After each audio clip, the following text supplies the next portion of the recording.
With my 35 years of experience, our team at US Asset Management can deliver professional investment management, financial planning to help you target your goals, and even specialized divorce financial analysis if you need it.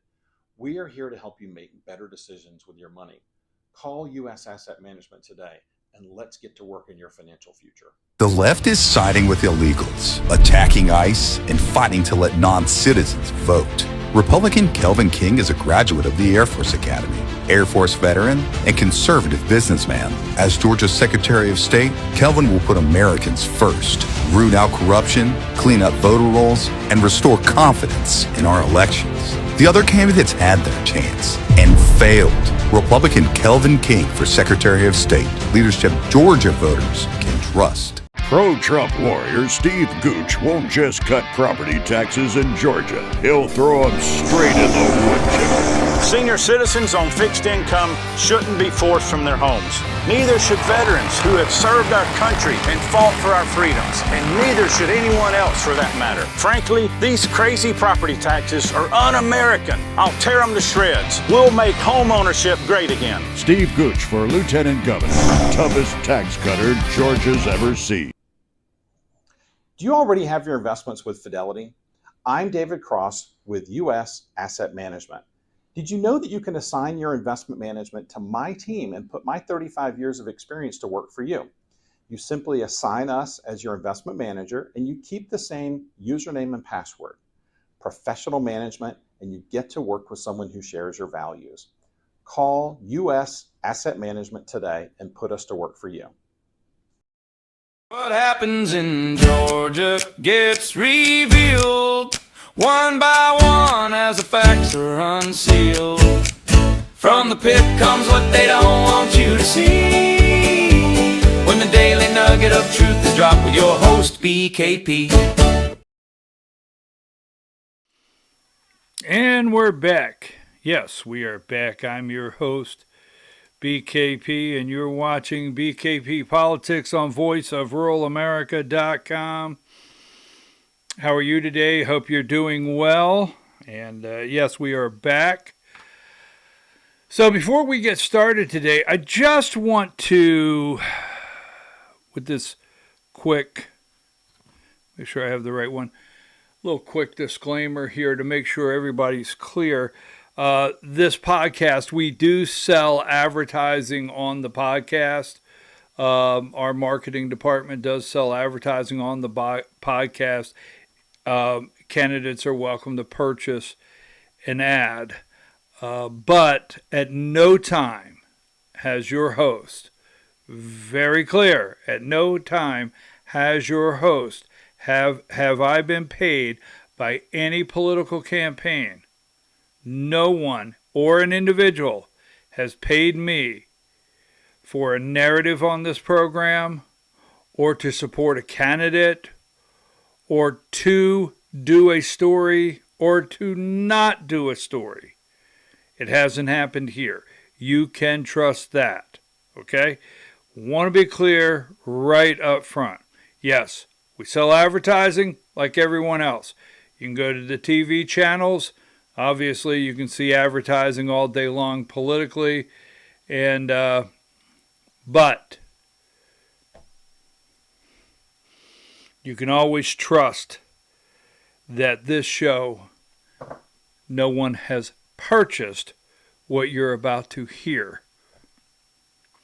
Now, here is what I'm working on. I've had several requests for different races. We have, if you go to our Substack, you can, if you go to our Substack channel, you can look at all of the articles we've done. We've done a breakdown of the Secretary of State's race. We did a breakdown of the U.S. Senate race. Won't be the last time. But today we're going to break down the Georgia Lieutenant Governor's race.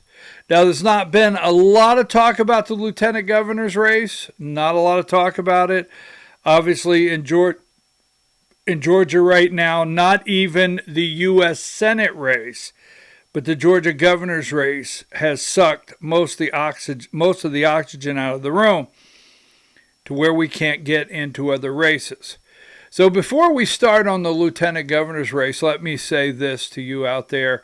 I know many of you have chosen your candidates. You've picked your candidates for several different reasons. Positions they have you agree with, things that they've done in the past, votes, or their voting record, whatever it may be. Some of you may feel they're moderate, and that's what you like. Some may feel they're to the right, and they're strong to the right, and that's what you want. So if you've picked your candidate today in the lieutenant governor's race, nothing we do here is to offend you. This is just for research purposes and to make you think about several things going on or possibilities out there that are taking place. Because the lieutenant governor's race is very important. And so we're going to break that down today. Now, when I look at all of the races, there's some things I really, I wait at times to talk about certain races to see what develops. And we don't like it here when personal things develop in a race. We don't like it here when personal attacks show up in certain races. And it's inevitable, they always come. We don't like it here when rumors on social media and different platforms out there are circulating unsubstantiated. We don't like that here. We try to make sure everything we bring to you is newsworthy, accurate, things you can look up yourself, things you can research yourself, and make your own decisions, because that's what we always want you to do. We really don't go into, hey, you vote this way. We don't do that. But, what does happen from time to time is one candidate will go after another candidate. And, we'd prefer that not happen. We'd prefer voting records. We'd prefer things of that nature that we can discuss. I had a discussion with a lieutenant governor candidate in Unadilla last Saturday night, and I said, look, there's some things that's been on my desk for quite some time. I'd prefer to say that I have some opposition to you based on a voting record or the budget or something of that nature. But, these things are out there. So, first of all, let's go over the things you don't want to hear. Now, lieutenant governor is very important. And as Republicans out there, because that's the majority of our audience, are Republicans, and we're talking about the lieutenant governor candidates for the Republican primary here in Georgia. But one thing that we have to look at is the possibility. Now, again, I'm not drawing your attention to this because I want to be negative. So in we won't call it a perfect world, but in the perfect world, we win. When I say we, Republicans win the U.S. Senate race against John Ossoff, and we send our first Republican senator back to the Senate, and then we win the governor's mansion that Brian Kemp is vacating, the governor's office in Georgia, lieutenant governor, and all the way down the ticket as we have it today, with the exception John Ossoff, the Democrat. But there's a possibility that doesn't happen. It really is. There's a lot of polling data.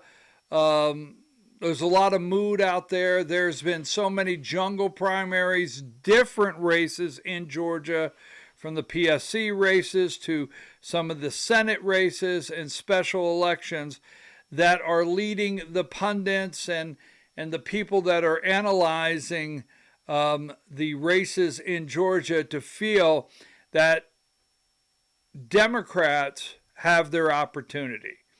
No, you didn't like to hear that, but we have to approach it that way. All right?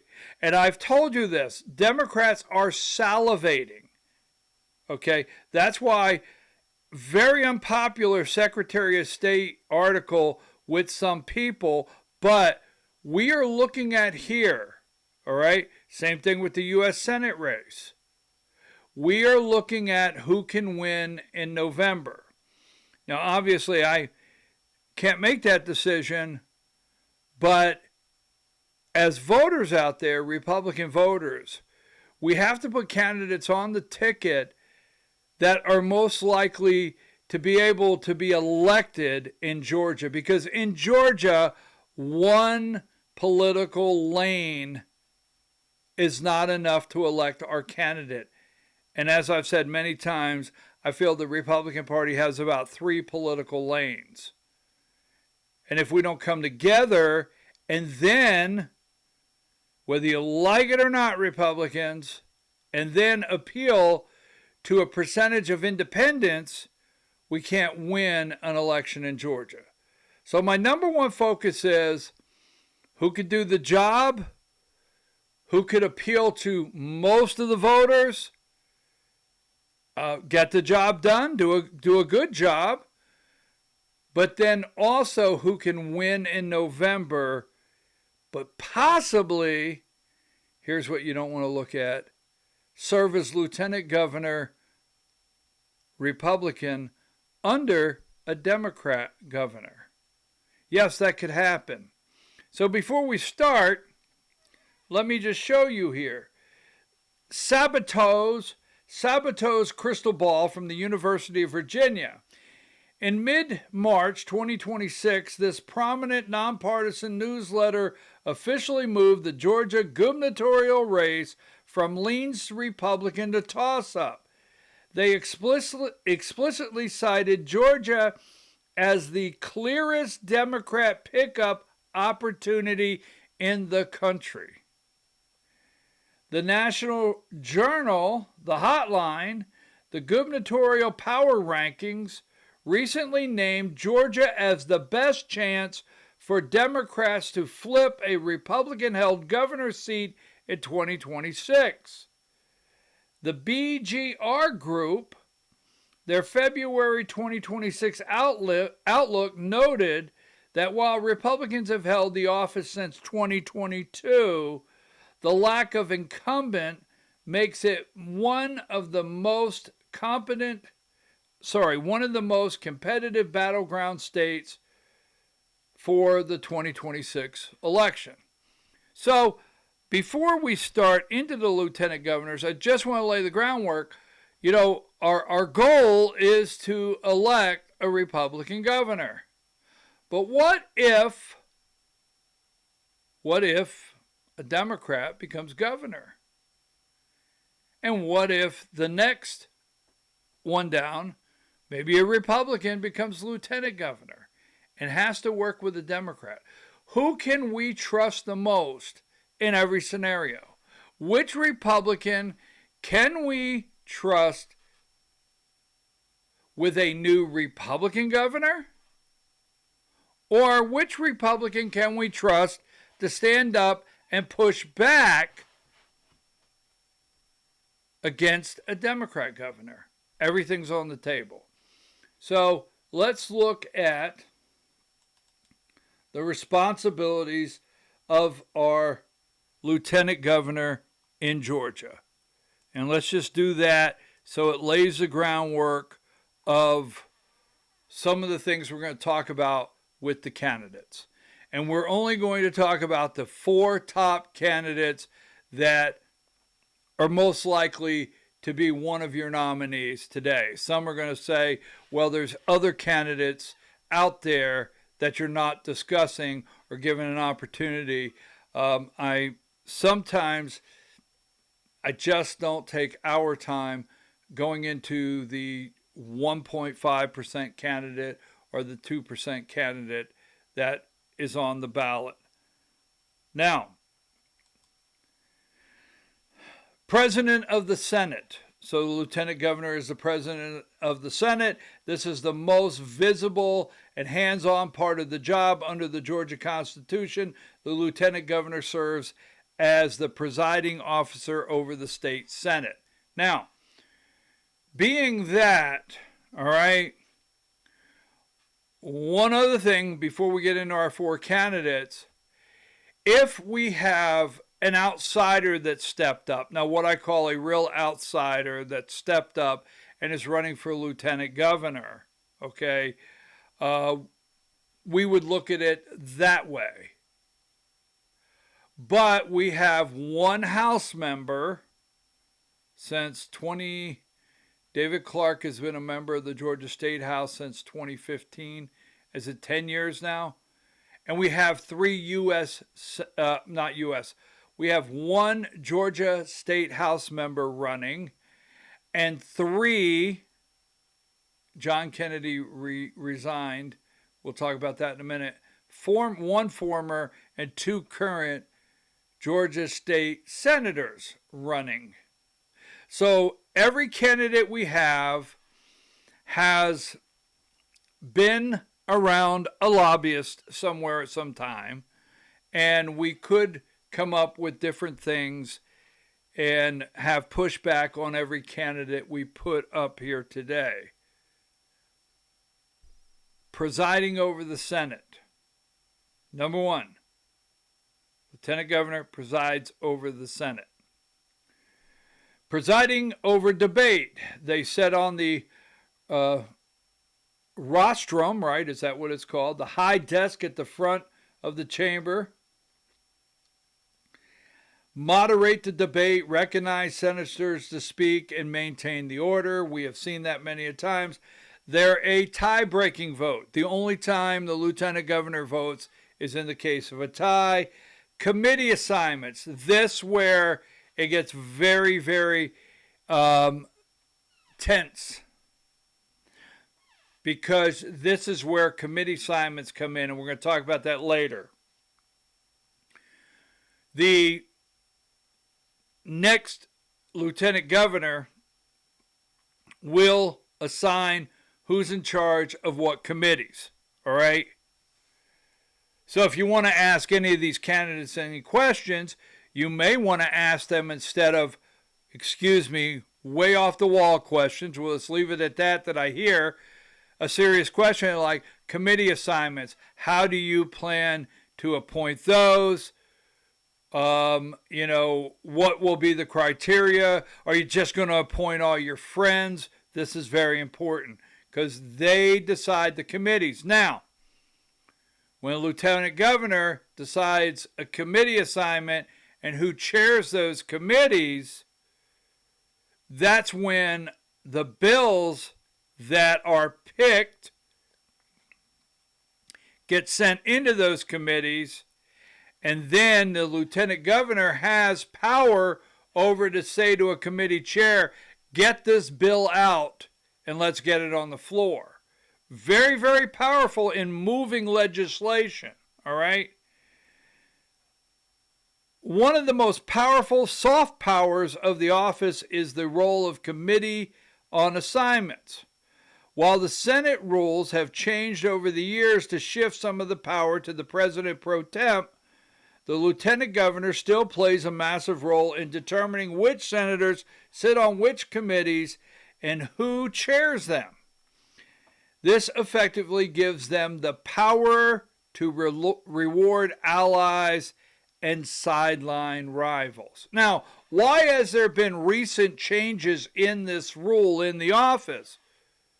Because of a prior lieutenant governor that came from the House of Representatives, served in the House of Representatives, ran for lieutenant governor, Jeff Duncan. Remember, after 2020, when he stripped people of their committee assignments to punish them, don't forget, there were some changes made.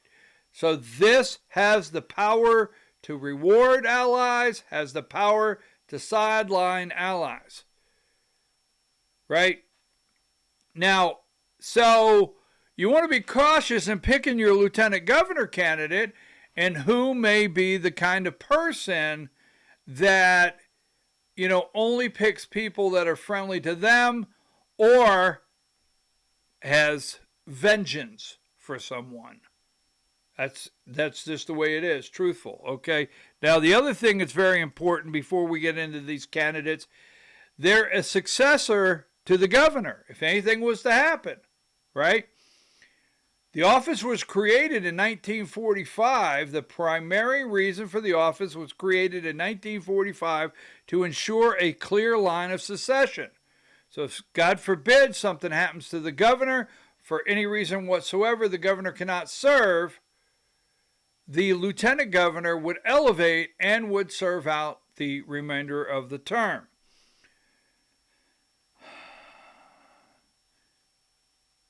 Undergoing surgery, anything like that, the lieutenant governor exercises the power of the governor, becoming governor. If the governor dies, resigns, or is removed from office, the lieutenant governor then succeeds the governor.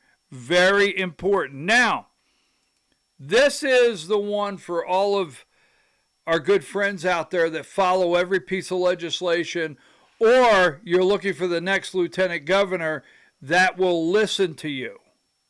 Okay, because another thing, while we're talking about lieutenant governors, which ones are going to shut the door? Which ones have campaigned as though they're going to be open to us, talk to us, work with us, but the day they're elected, we feel they'll shut the door and not communicate any longer with us and not care how we feel, right? Legislative influence. That's the lieutenant governor on the Senate. While they cannot formally author a bill, they have significant influence over state laws. The bully pulpit.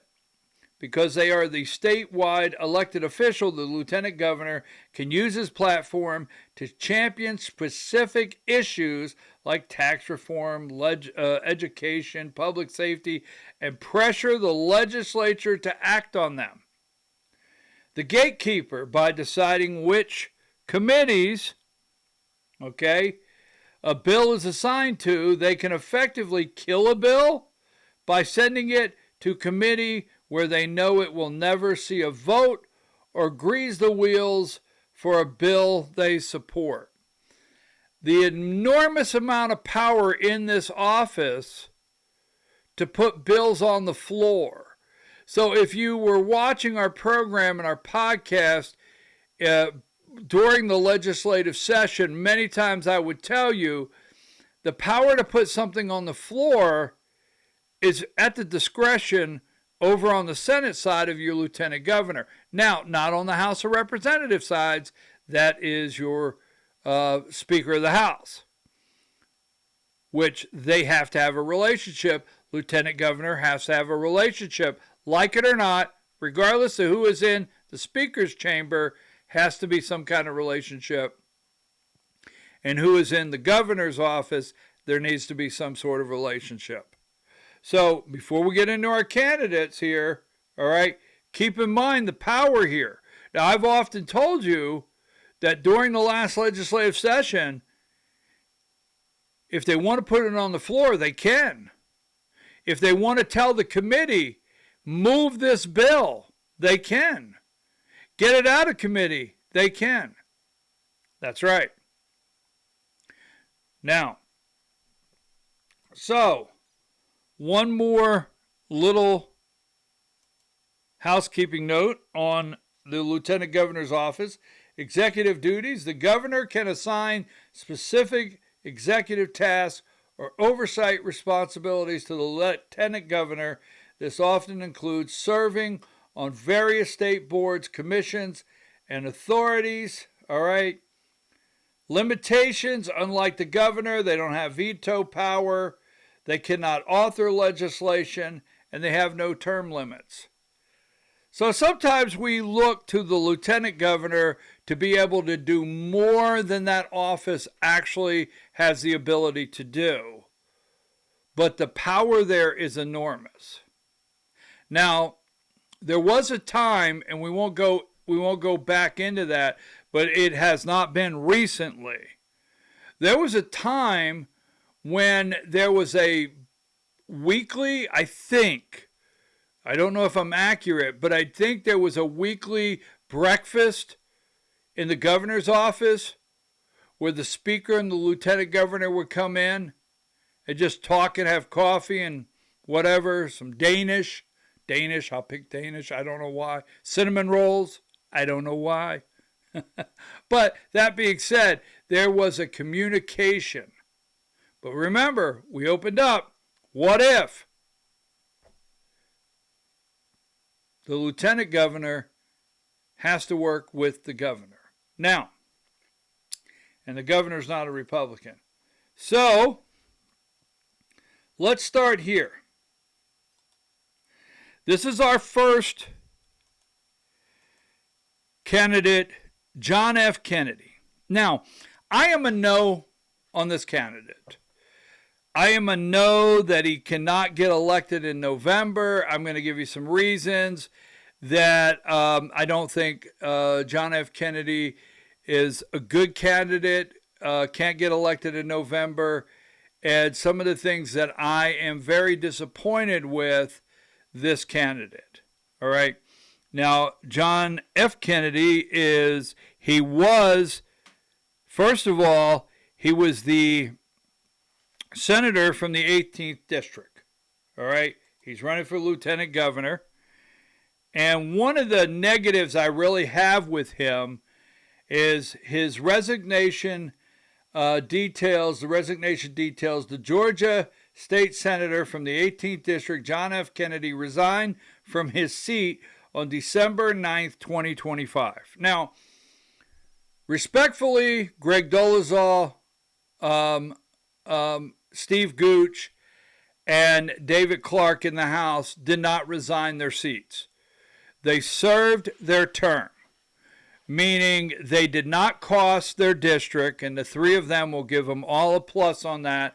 The three of them did not cost their district a jungle primary, a special election to fill their seat while they were campaigning and raising campaign cash.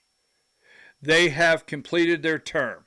I think that's honorable, okay? So no matter what the outcome is in the lieutenant governor's race, David Clark, Steve Gooch, and Greg Dolezal should be appreciated for finishing the term that the people in their district elected them to.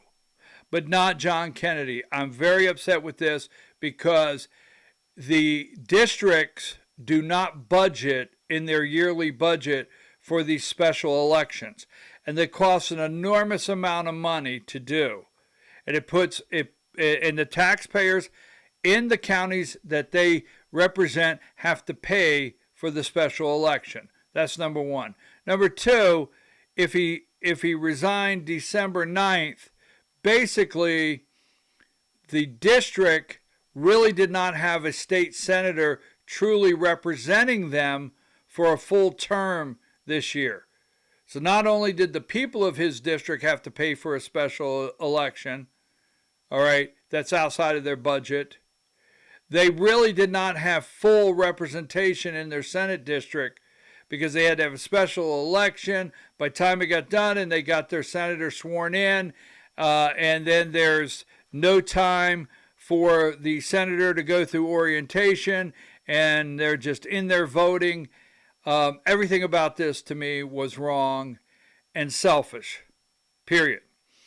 That also being said, he resigned because you cannot raise money for your campaign while you're in session.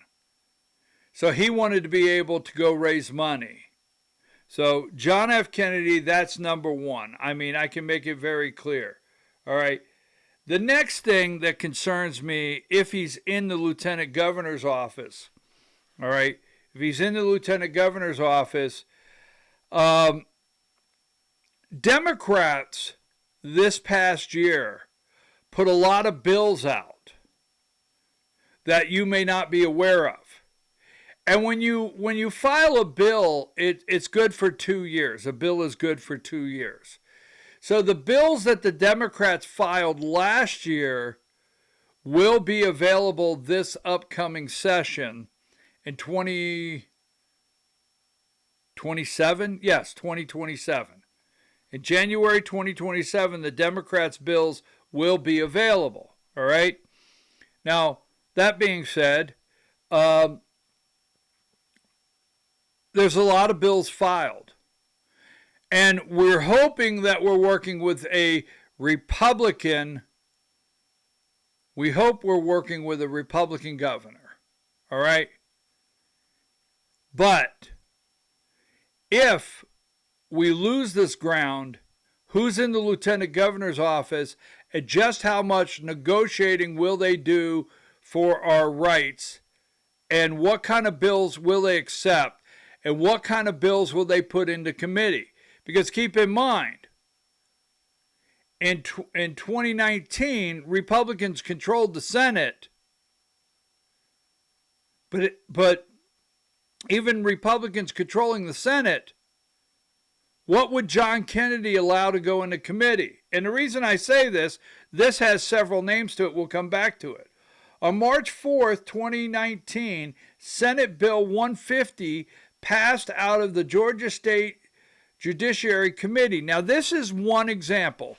So we would do an 8-hour podcast if we went through and found examples, pro and con, of every candidate. But this one just gives me the feeling, what rights would he negotiate away? What would he negotiate with Democrats and put on the floor for vote? The Senate Judiciary Committee, on a unanimous vote, remember, Republicans had control. They didn't have to vote on this. They didn't even have to have it in the committee. All right? But keep in mind, in 2019, who let this go? This is very important to put all this together, because there's a lot to think about here today, because we're up against it. Who's the lieutenant governor? Jeff Duncan.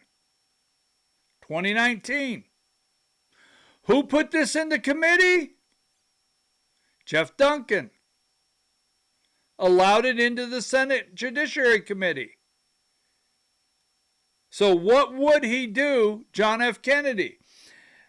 This means that all 7 Republicans, keep in mind, members of the committee at the time, Senators Jess Jones. Now, the interesting thing about this, we'll talk about on a later date, 2 of our attorney generals in Georgia that are candidates, 2 of our candidates for attorney general, voted this out of committee.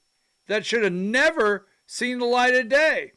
Bill Calzard, our lieutenant governor candidate, Blake Tillery, Bill Heath, John Kennedy, William Ligon, and Brian Strickland.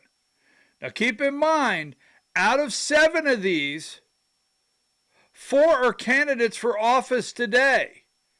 2 are candidates for Attorney General, and 2 are candidates for Lieutenant Governor, Blake Tillery and John Kennedy. Voted yes to advance the legislation alongside the 3 Democrat members. The unanimous bipartisan approval of gun restrictions measure, authored by Democrat Senator Jen Jones. So, we have a Democrat senator that authored this gun restriction bill, 2019. Stay with me. At that time, a lieutenant governor that was elected as a former House member, remember that, over into the Senate, because House members that go into the Senate as lieutenant governor do not have the relationship to steer the Senate. One more time. If you're a House member and you go over as lieutenant governor into the Senate, you don't have the relationship power to steer the Senate. That's not a negative. That's how it works. That's why we do this. Now, in 2019, Jeff Duncan allows a bill authored by Jen Jordan, a Democrat senator, to go in to a Republican-controlled Georgia Senate Judiciary Committee on gun restrictions, and 4 of our candidates today voted to move it out of committee. Pause on that for just a minute. The bipartisan approval of the gun restriction measure authored by Democrat Senator Jen Jordan by a Republican-controlled committee was highly unusual. It was exactly this unanimous yes vote that sparked such intense, immediate backlash from Second Amendment advocacy groups across Georgia who felt the Republican committee members had betrayed their conservative platform. While the bill quickly stalled out later in the legislative process and never became a law, it successfully cleared a committee full of Republican support. Now, just a real brief here. Okay. Yes, indirectly through his organization. This bill was lobbied for and financed, okay, by none other than Michael Bloomberg. While Michael Bloomberg did not personally draft or sponsor the bill in the Georgia legislature, that was done by Democrat Senator Jen Jordan, okay, the bill was heavily backed and promoted by Every Town for Gun Safety, the massive gun control advocacy group that Bloomberg co-founded and primarily funded, all right? Here is how the backing worked in practice, the lobbying push. Every Town for Gun Safety, along with its grassroots wing, Moms Demand Action, made passing SB 150 one of the absolute top legislative priorities in Georgia during the 2019 session. Now, again, what's upsetting about this gun restriction bill is 4 of our candidates on the ballot today, and 2 of them wanting to be lieutenant governor, voted yes to move this bill out of committee. Republicans. So that's my second reason that John Kennedy is just an absolute no for me. Absolute no. And I tell you this, the reason I say that is I'm going to move on to our next candidate is John Kennedy was when he was a freshman senator, he was the floor leader for Governor Nathan Deal.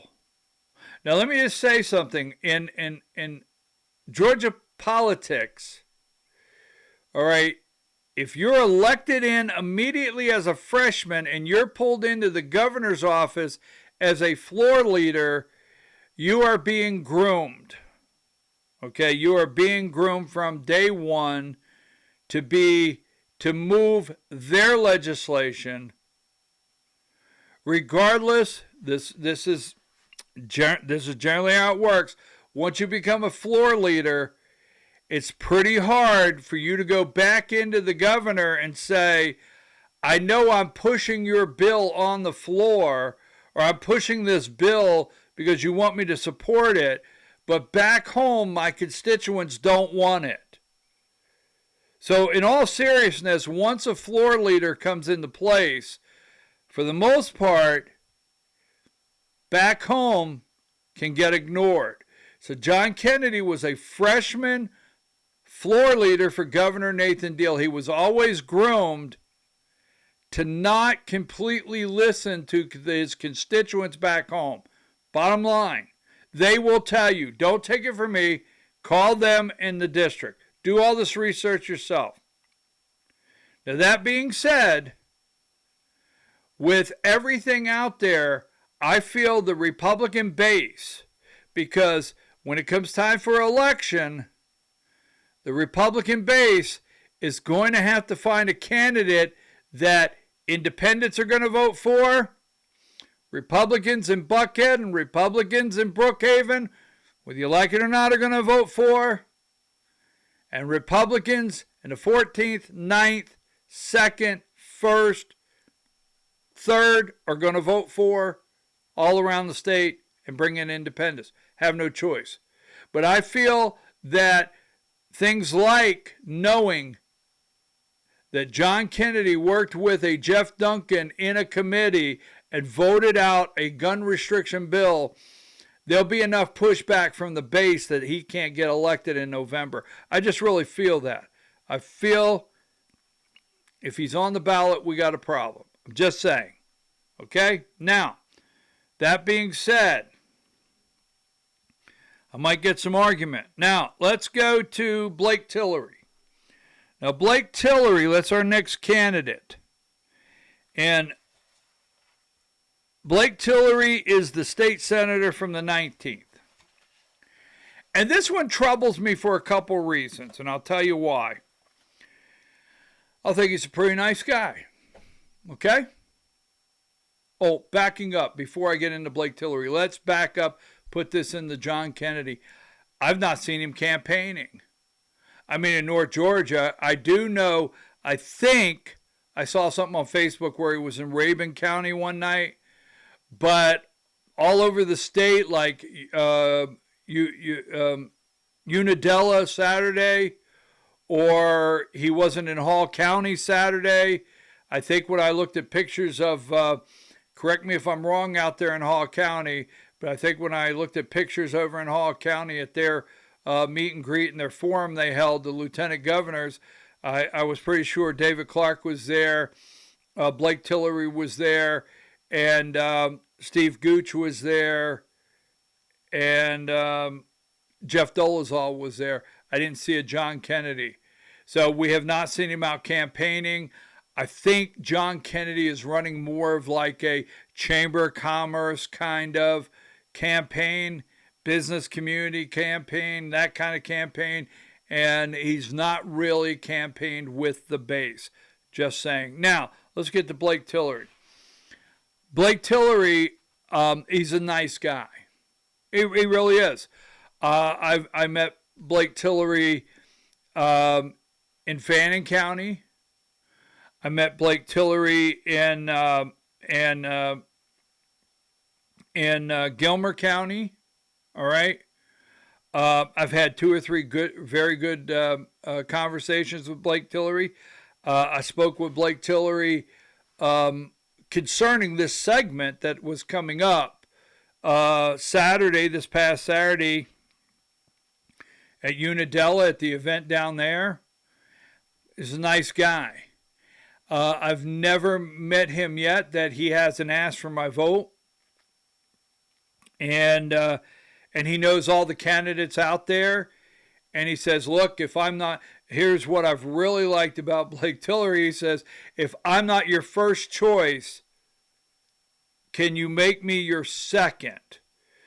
Meaning probably there'll be a runoff. So, and I've enjoyed the conversations I've had with him. Now, that being said, this is where it gets tough because there's something that took place not just in his personal life. He was a commissioner at the time. I'm sorry, maybe we can fact check that when we write our article. In the county, I'm pretty sure he was a commissioner in the county and was serving at that time, not the Georgia State Senate. But he had something very tragic take place in his life. He is responsible for the death of an individual. We'll put it that way. Now, this is where this comes in. And we'll get to that momentarily. As I've said on this program multiple times, there's things that come to this desk that never see the light of day, not due to the fact that I keep it from you. It's never that, I promise you that. Because I can always look at the camera and look you straight in the eye. I don't keep it from you. But it comes to this desk and it comes in and I can't validate it. And sometimes I get phone calls. What is someone trying to get me to believe? And guess what? Here's a Here's a breaking story for you. Politics is dirty. All right. It's nasty. It's ugly. Here's another thing. People will lie surrounding politics. So I don't know, all jokes aside, I don't know when one person has called another person and said, hey, you know BKP, call him, feed him this, see if he'll take it. So I'm always on guard, and the desk is stacked full of things all the time. And I filter through them, and I will only bring them when they are news or may affect the office they are seeking, and you, the voters, should know about it. And that being said, what I'm about to go into where Mr. Tillery is concerned, I want you to know you should go do all your own research. But because another candidate did this, it's now a part of the campaign. And I'll get to this right here. I'm going to play a video. Now, David Clark is a candidate for lieutenant governor. And he recently put out this video. And I'm going to play it for you now.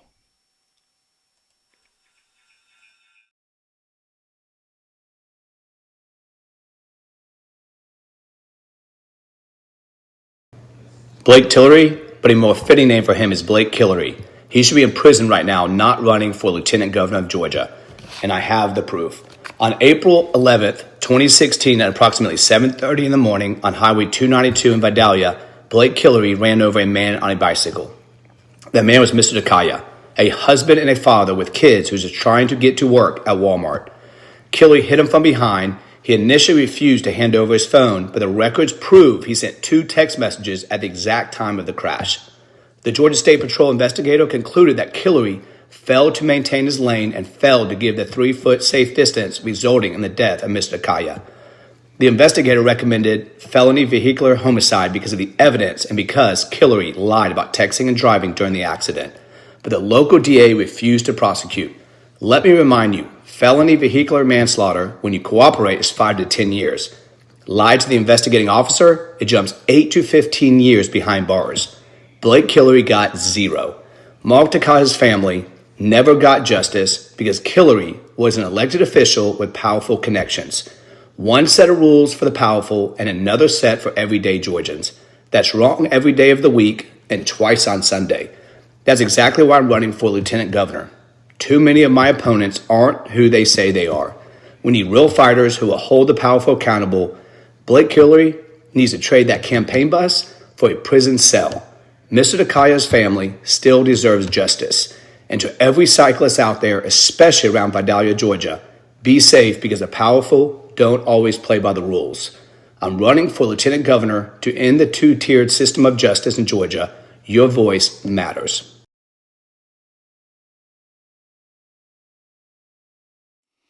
Now we haven't gotten to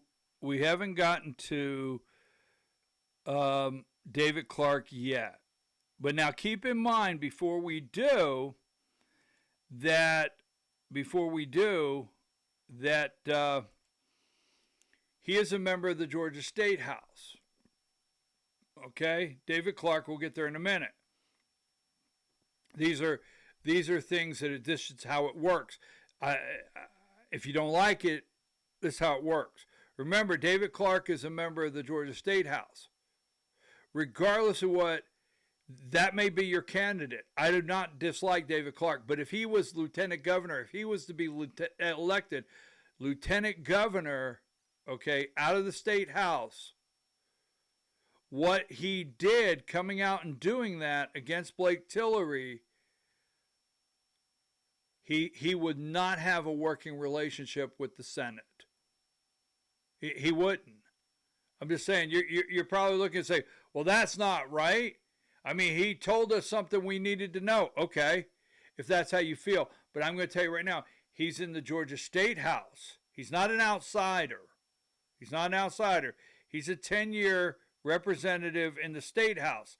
If he goes to lieutenant governor, And I'm not saying he would ever do anything of the Jeff Duncan, but remember, Jeff Duncan was a state representative.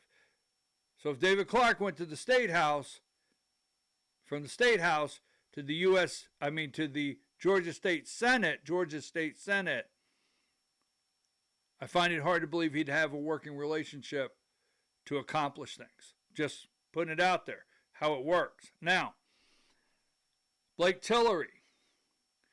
Now, right here, I have had the police report, and the reason I'm telling you this, now, this guy, the Georgia Independent, now on the text messages, there's debate on whether his phone, there was two incoming or outgoing.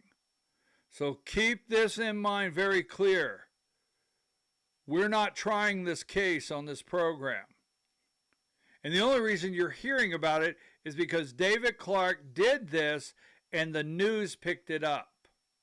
And it's out there. I have had the same police report when David Clark says this is evidence. If you're upset with me and you say, why didn't you tell us? Well, I've had the same police report on the desk here for 3 months. Now, there's a guy that runs in the local area down there in Blake Tillery's area. He runs a website called the Georgia Independent. He is the one that put this up and calls Blake Tillery Blake Killery. Here is some of the things you would find on his website. Now, another reason we're showing you this, and I told Blake Tillery this Saturday, all right? You see, here is One News, fatal 2016 accident resurfaces in Georgia lieutenant governor's race. And here's another one, all right?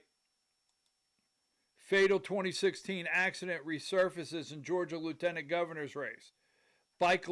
Bicyclist Mark Takada.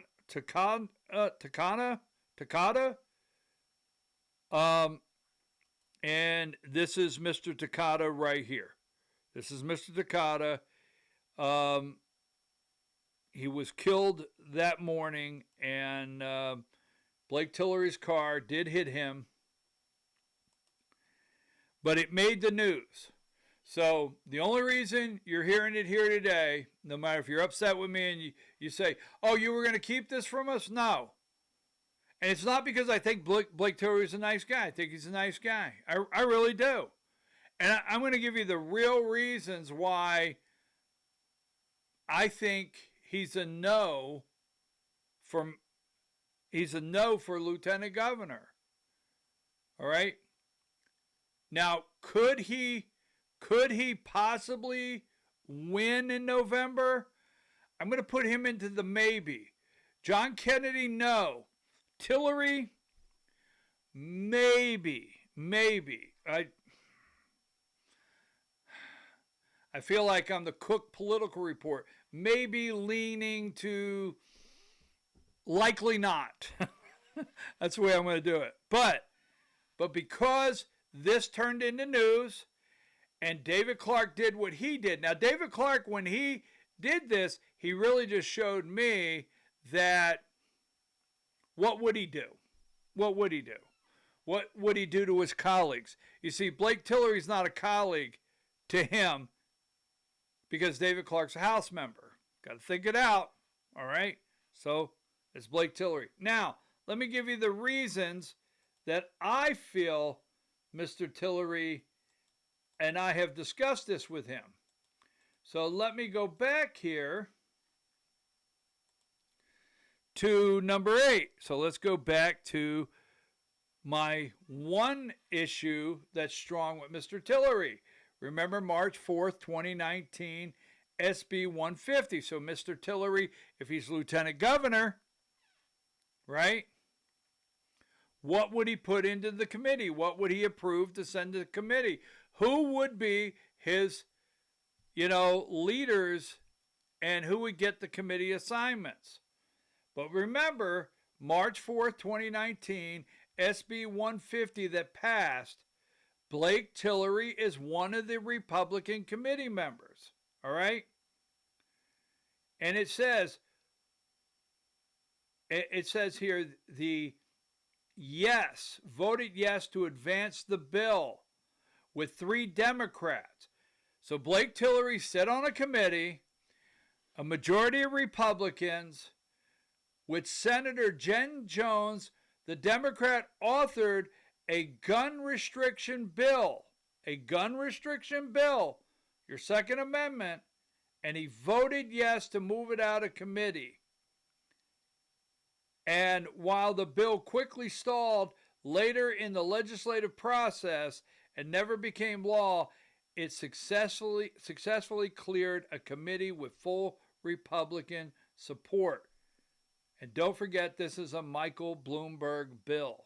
So that's one reason that I am a no with Blake Tillery. Now, the second reason is, last year I said to you in December, if you go back to my Rumble channel, I said to you last December, I said, folks, we are about to go into the biggest political stunt of legislation this session. The 2026 legislative session is going to be one big political stunt. Watch for it. And I asked lawmakers on this program, I asked lawmakers personally, if you're running for office, please do not involve yourself in political stunts. Now, Blake Tillery said that he wanted to end state income tax, okay? And by himself, he could not do that, obviously. And then he campaigned and he started saying he wanted to push back against corporate tax breaks.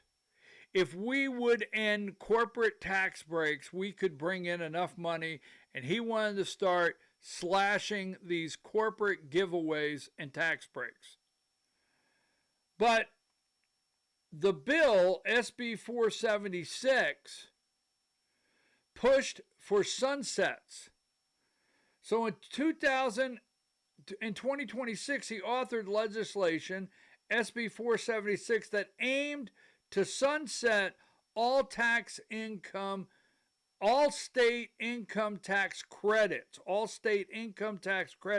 by 2032 to offset personal income tax cuts. So when he first started running, he was out there, you know what, we're going to cut your personal income tax. There's no reason we can't get it done, and here's how we're going to do it. But actually, the bill put a sunset clause. It's 2026 to move it out to 2032 to offset personal income tax, to get rid of state income tax credits for corporations. And we both know that anything that gets pushed out into other legislative sessions, especially after he would be out of office if lieutenant governor or later in his term, it's going to get altered. So I didn't like that. That was a political stunt to me. And I want to be fair to Mr. Tillery. Although he is not responsible for the Georgia state budget, he has chaired the Georgia State Senate Appropriations Committee overseeing the budget. So Blake Tillery has chaired the Appropriations Committee for 6 years in the Georgia State Senate. I have had a problem with the Georgia state budget for years because I'm a fiscal conservative, and I do not totally put this on Blake Tillery, but if you will look, in 2019, our state budget was 26.2.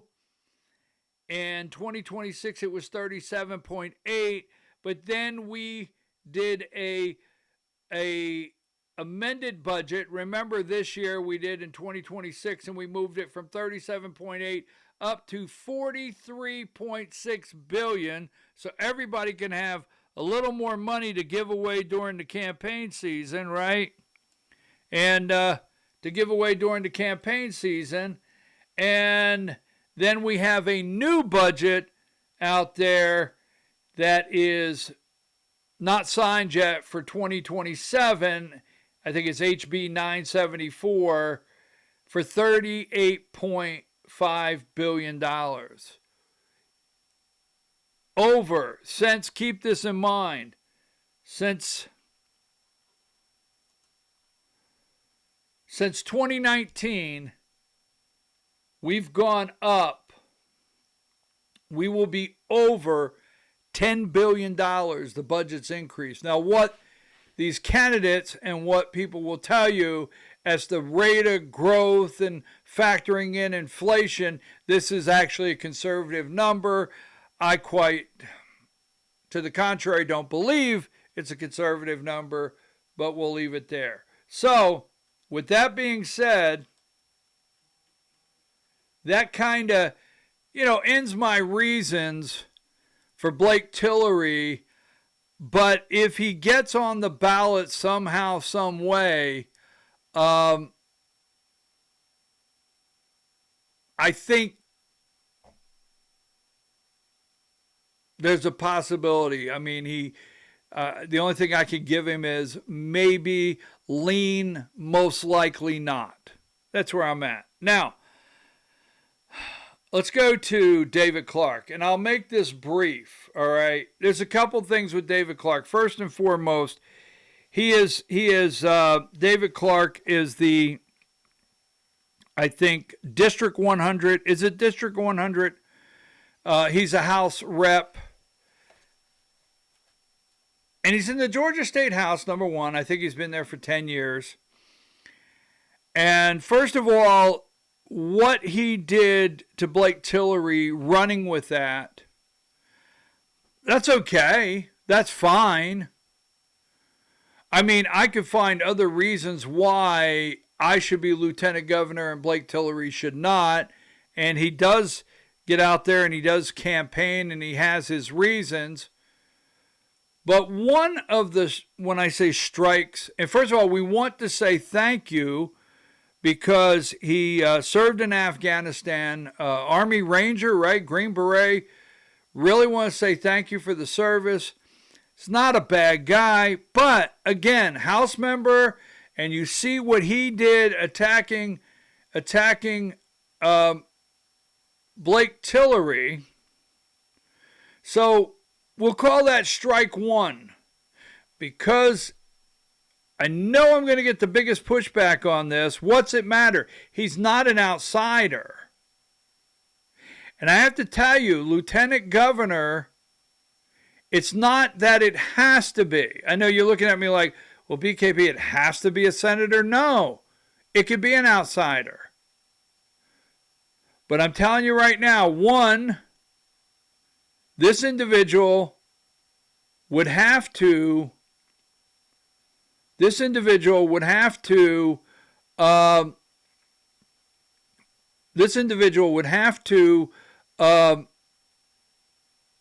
cooperate with all the state senators out there, and being a House member, strike one. Now, here is, and I forgot some things on Blake Tillery I'm going to go back to, because we're going to get into elections. David Clark, the next lieutenant governor with the governor, will be making decisions on our next election system. And David Clark voted yes. This is SB 214, all right? And you can go look this up, and you go down the left side.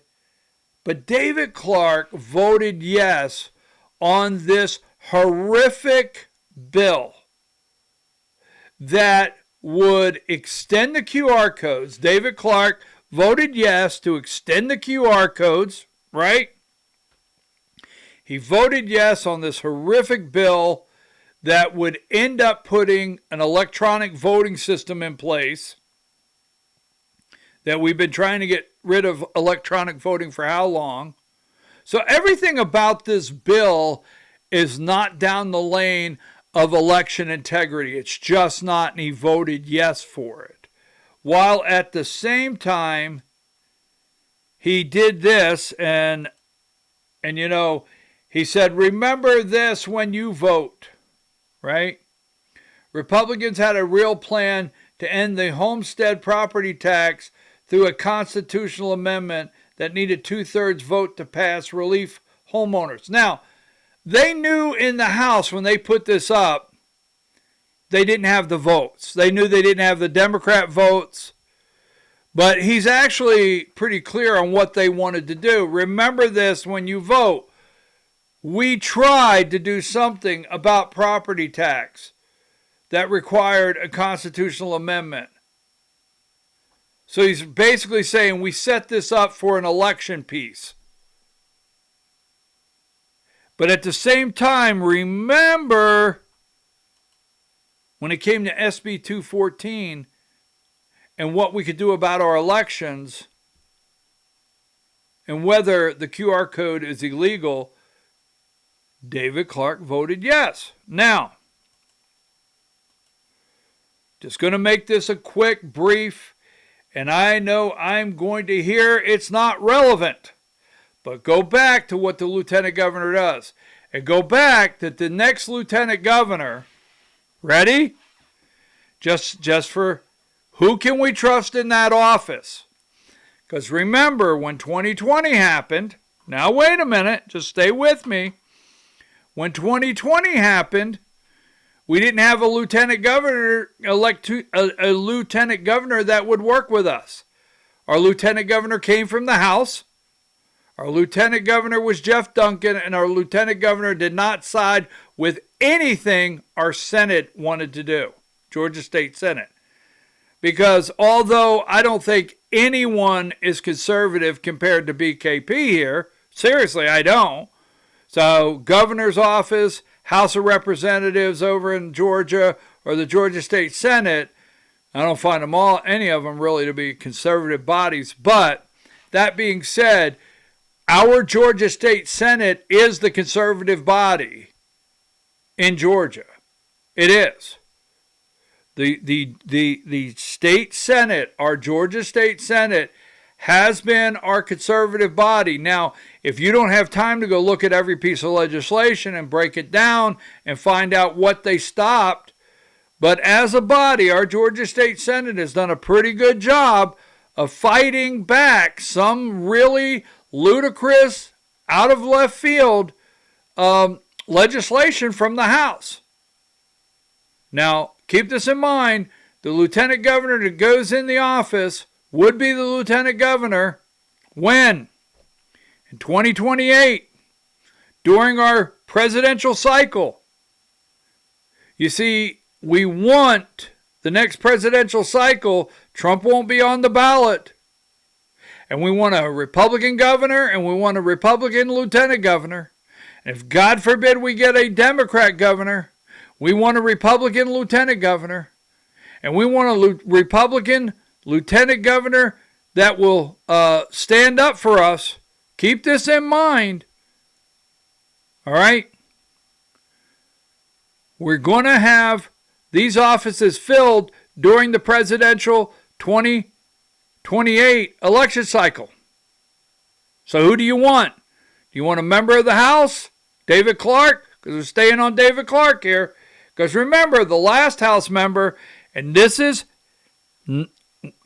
not saying this would happen. Remember, Jeff Duncan, right, the lieutenant governor of Georgia, at the time objected to the premise of hearings and a broader effort to overturn the 2020 election, right? And remember, Ligon, then Senator Ligon, because the Election Law Study Subcommittee was legally organized under the Parent Judicial Committee, Chairman William Liggett had the procedural authority to hold the meetings. Remember that? Jeff Duncan did not want them. However, Jeff Duncan entirely opposed what was happening in those rooms. All right? Now, during that election, remember this, Jeff Duncan came, don't forget, he came to the lieutenant governor's office out of the Georgia State House. Jeff Duncan was a staunch defender of the integrity of the 2020 election results, not you and I. He publicly and repeatedly condemned the misinformation that was being presented in the December 2020 committee hearings, all right? And remember what he did. He rejected the Senate demands. Rejecting the committee's demands. Following the hearings, Senator Liggins and several other Republican senators who attended the committee, including Burt Jones, drafted petitions and pushed for a special session for the Georgia General Assembly to override the election results and select alternative electors. Right? Duncan flatly rejected this alongside Governor Brian Kemp. Don't forget that. Now, what's that got to do with David Clark? That he comes from the House? It could be lieutenant governor? This guy has the possibility of being the governor on the Democrat side. Slim, but has a possibility. I'm just going to tell you, as a House member, I think as a House member, and what David Clark has done, I think he's an absolute no. I think what he's done, he would never see the light of day in a general election. I don't think he can get elected. And keep in mind, in 2020, the consequences. William Liggin was already retiring. He faced no discipline, but Senate Duncan, right? Duncan used his power as lieutenant governor to penalize other senators who those committee hearings and aggressively pushed stop the steal narrative. When the new legislative session began in January 2021, Duncan effectively stripped several key Republicans who had participated in the hearings and pushed for a special session. Remember, Duncan penalized them. So I am no on David Clark. David Clark comes from the House, okay? Comes from the House. He's not a newcomer. He's not an outsider. Your Georgia state senators, BKP, that's the good old boy system. You don't want to break it up. No, I didn't say that. I'm just saying, folks, we got to go into 2028 presidential cycle, all right? Your state senators around the state after this election are going to be set. Most of them are already set. Most of them. I'm going to tell you right now, your state senators not going to be rushing in to say, hey, David Clark, Lieutenant Governor David Clark. And the last thing we need is the possibility of a Democrat governor, a lieutenant governor that comes out of the House, and our Georgia state senators. We have to figure out how to get along in the next legislative session. It's going to be very important. I'm glad there's pushback, but you understand what I'm saying. I hope I'm coming through. Now, before I get to a fan favorite, I want to go back. Remember, go back to Blake Tillery. And I forgot this right here because I'm going to play two videos of why I think he will have a lot of problems with the base. Now, this is where Blake Tillery, I said earlier, I'm going candidate by candidate. I'm going to back up and go back into Blake Tillery for a minute. The base, with his voting on that gun legislation, restriction legislation, at one time in committee, plus his comments concerning elections. I'm going to play this for you right here before we get to our next candidate.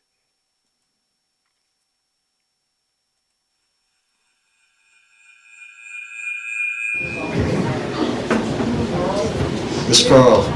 Paper ballots. Yes. The status, there was a Senate bill that passed that allows it under an emergency rule.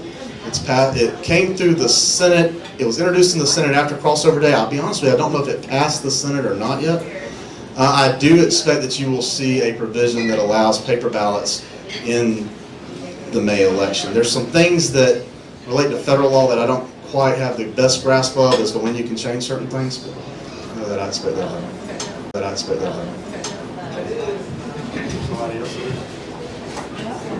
Sir, Your question, too? as Lieutenant Governor, you would be in office when the new election system would be voted on, appropriating funds, and picking the next election system in Georgia. So tell us, as Lieutenant Governor, what election system would you put forth? Which one do you support in the next cycle? Well, I think there's a lot of different ones that are out there, right? If people want to move to paper ballots, that doesn't bother me. I'll tell you what my concern right now with the current system is. A lot of people are concerned, and for those of you who don't know who asked the question, his name's Brian Pritchett. Brian asked the question. My concern is that we're not going to be done paying off this system when it expires.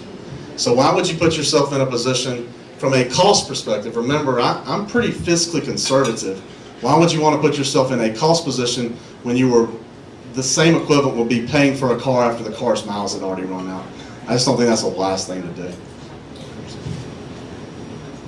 Well, all right. So I will say this, based on those comments right there, he doesn't want to even, it's not in his wheelhouse discussing the next election system for voters. So I don't think the base is going to get on board with Blake Tillery. I really don't think they are. I think that's a problem. You could tell that's not a warm, fuzzy conversation he wants to have.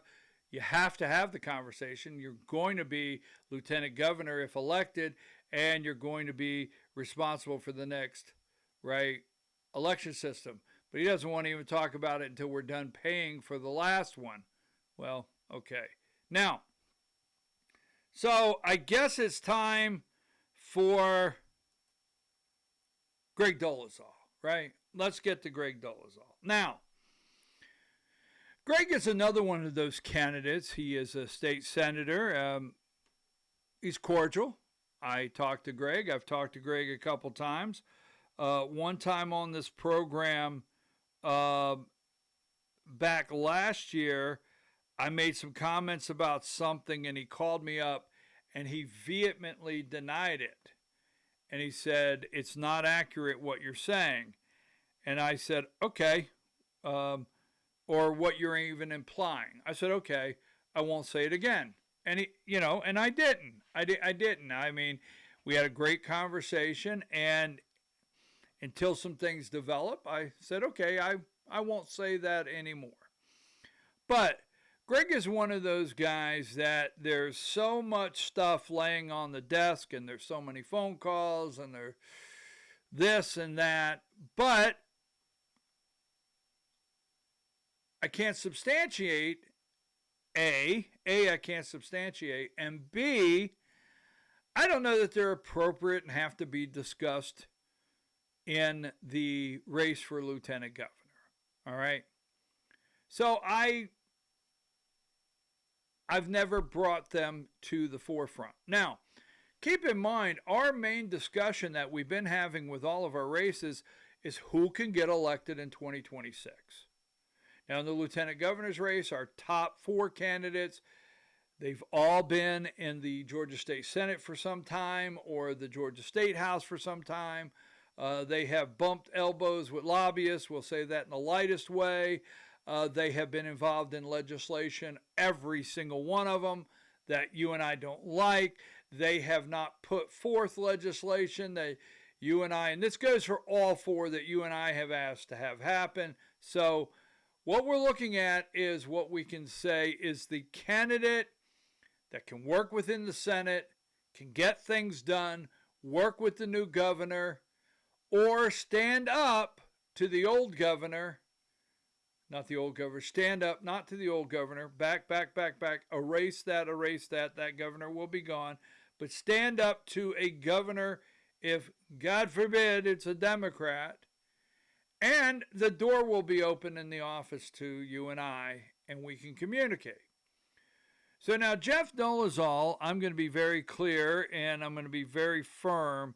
We're talking about who can be elected in 2026. Jeff Dolezal cannot get elected in 2026. He cannot. So if you're out there, because I know some of you, I've actually had phone calls with some of you saying, are you sure that's what you want to do with your vote? All right? Because throwing the vote away or whatever the case may be is one thing, but Jeff Dolezal can't get elected. Now, let's get to this, because I had things laying on my desk, and I'm going to give you, I told you last year, don't fall for political stunts. Number one, if he's lieutenant governor of Georgia, one, you and I are not getting in the office. If you think, well, I have Greg Dolezal's ear, or I'll talk to Greg, or Greg talks to me, I don't see that happening, all right? I don't see that happening. Second, he pulled so many political stunts this past year, and he has run so far to the right. Now, that's okay. That's okay, because we have multiple lanes. Greg is running, in my opinion, Greg is running the, I'm going to get on the ballot, and then I'll worry about it campaign. I'll worry about the campaign. Because I'm going to look you in the eye and tell you something. The way Greg Dolezal has run his campaign, all right, if he becomes our nominee for the Republican Party, the very day he becomes the nominee, he has to start shifting to gain independent support, moderate support, all the above. Now, he may argue with this when this video comes out that that's not true. But as I told you all along, in all the races we're covering, we have about 3 lanes in the Republican Party. And in November, we're going to have to get the lane over here, this one right here, and that little left-leaning lane in the Republican Party we don't like to talk about over here. Then we're going to have to grab some independents so we can win. And we're going to have voter turnout. But that being said, Greg put a paper ballot bill on the floor on crossover. We've done the segment. It died. All right? It was a political stunt. And here it is, SB 568. So I'll hear people all the time, Greg tried everything to get paper ballots. Greg's been in there a long time. And then Greg went for all the low-hanging, emotional moments of some of my dearest friends. And it angered me in a lot of ways. It's past time that lawmakers push for state to take over Fulton County elections. So Greg has gone after everything under the sun as far to the right as he can go. All right? He has. He's gone on every far right. Now, I am to the right. I'm conservative. So I'm not saying the issues, many of the issues that Greg talks about, that I don't share, right? The same view. I can't say that. I'd be wrong. But the reality of why he did it, who he really is, what he really believes in probably, and what he's really trying to do is get you to vote for him so he can become lieutenant governor. I get it. Everything he's done, he knows that he wasn't getting Fonnie Willis removed from the DA's office. He knows that. But he has enough TV coverage to say he led the charge. He knows that he was not going to remove the Fulton County Board of Elections. But he got enough people whipped up into a frenzy that he was leading the charge and calling it out. He knows that all the people that we say are registered to vote at these mailboxes and these mailbox places, I won't name the names, thousands of them to one address. He knows that we know that. But what he did all legislative session is go after anything that whooped people up into an emotional frenzy and put fear in some people. And I don't know what his quote is, but in his campaign, I think he closes that he's trying to save America by saving Georgia or something. Now, okay, that's fine. But in Fulton County, as you know, we've got Ron Pitts there, the Fulton County chairman. Now, today, we're not going to go into any of Greg Dolezal's business relationships with any Democrats. We're not going to go into any of his business or any of those type of things, right?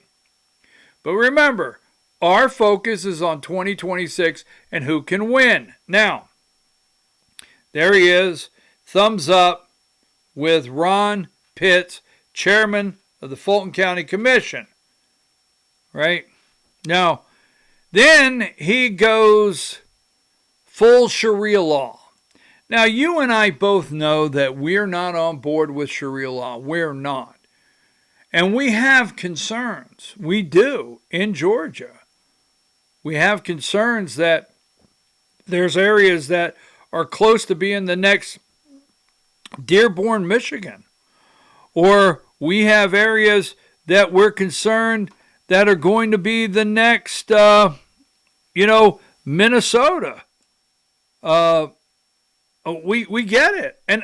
And there's some of this that is very concerning to us.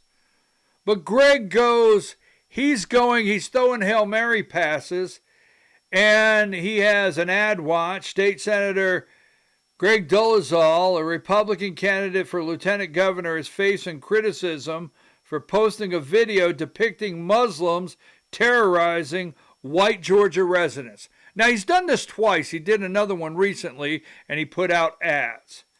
And then he says here, London has fallen.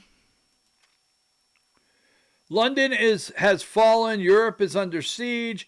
In America, the invaders who would rather pillage our generosity than assimilate are roaming Minnesota, New York, and LA. As lieutenant governor, I will fight the enemy before they are within the gates and keep Georgia safe and Sharia free. Okay.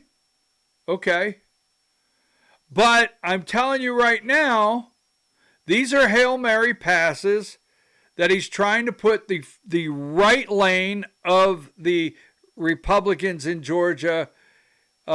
He's trying to put this little box area to get on the ballot.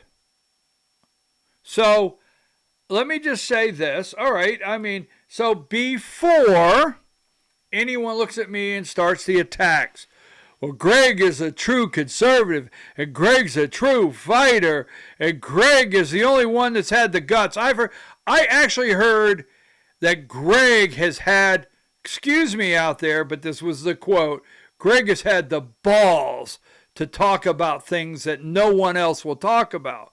Well, I will tell you this. I've asked candidates not to pull political stunts. Seriously. Don't try to seek, ask, or scare me into my vote and do it in an emotional way. I want serious candidates on the issues, and plus in this very trying 2026 with odds stacking up and pushing back against Republicans, we have to have caution on how we proceed. So no, BKP is not here, be very clear, advocating Sharia law. BKP has been on the election integrity fight since November of 2020. and you know it. But all these stunts are piling up. And now my concern is, can he win in 2026? No. Democrats are waiting for Greg. And let me show you, because I received a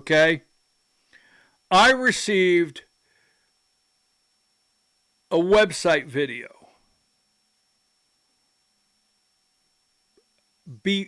I think maybe before the legislative session started, January.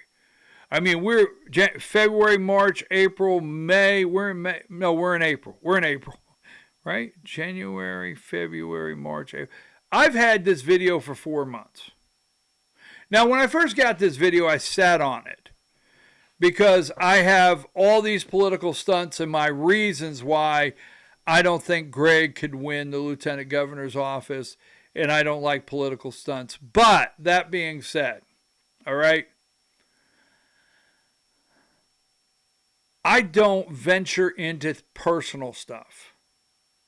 I don't. Because I'm going to tell you right now, I have been on the other side of that. And it's just not right. And people have families. And I'm not implying anything. I'm really not. But people have families, people have children. I mean, I stay clear away from that. It's just not right. But when Greg jumped into the Sharia law, whether you like it or not, this lady, who happens to be Muslim, happens to be a member of the State House, right? Is she a member? Roa Roman? Is that her name? Roa Roman? And the reason we're doing this now is not because I brought it up. Is because what Greg did, he walked into it. And these are messages to Greg. And let me say this, I'm going to be very candid. These are messages to Greg, and this is my clear opinion of what the message is. You know, when you unwrap a newspaper and there's a fish? You ever watch that in the movies? You know, there's a fish. Was it Lou Brodsky sleeps with the fishes? Lou Brodsky? Was it Lou Brodsky that sleeps with the fishes? Just saying, right? So I'm going to tell you, they're sending, this is my opinion, clearly my opinion. What you're about to see is they're sending messages to Greg Dolezal saying, we know something, maybe, implying that, or we can't wait for you to be the nominee for lieutenant governor. Because guess what? We are waiting. Now, this is what I'm thinking. Because after the commercial, the first one he put up, one of the state's few Muslim legislators sought out Republican candidate for lieutenant governor this week as he continued to face criticism for posting a campaign video depicting Muslim characters terrorizing Georgia members. So this is Roa Roman, State Representative Roa Roman from Duluth, a Duluth Democrat. What is she doing? Well, on the Senate floor, she gave him a special delivery. She gave him a little bag, gave Greg a little bag, and inside the little bag was a set of bunny ears. This is true, a set of bunny ears. And the AJC, because see, I got this on the desk. I got it on the desk. I'm not doing anything with it. But they made it news. In this bag, a set of costume bunny ears. But why? But why? Question mark, the AJC says. The gift was a nod to GregBunnyEars.com website run by an unknown entity displaying the text, Dearest Greg Dolezal, the truth will set you free, more to come.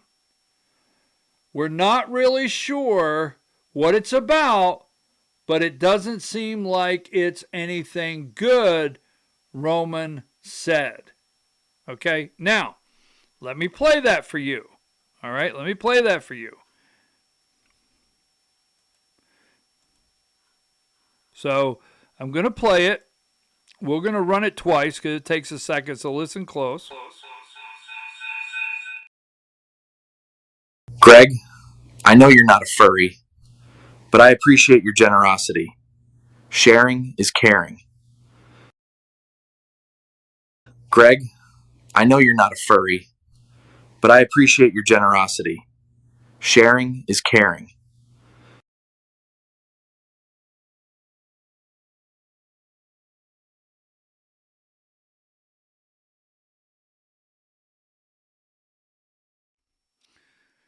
So some say Greg Dolezal is an attention hound, but he's very good at sitting in the corner and watching quietly.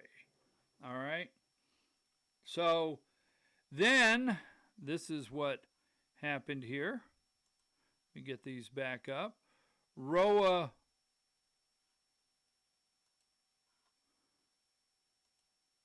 goes and puts this out.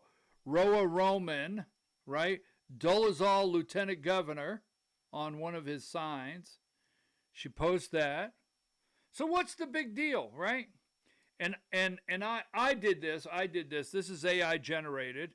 After this all broke, this is me. I did this AI generated.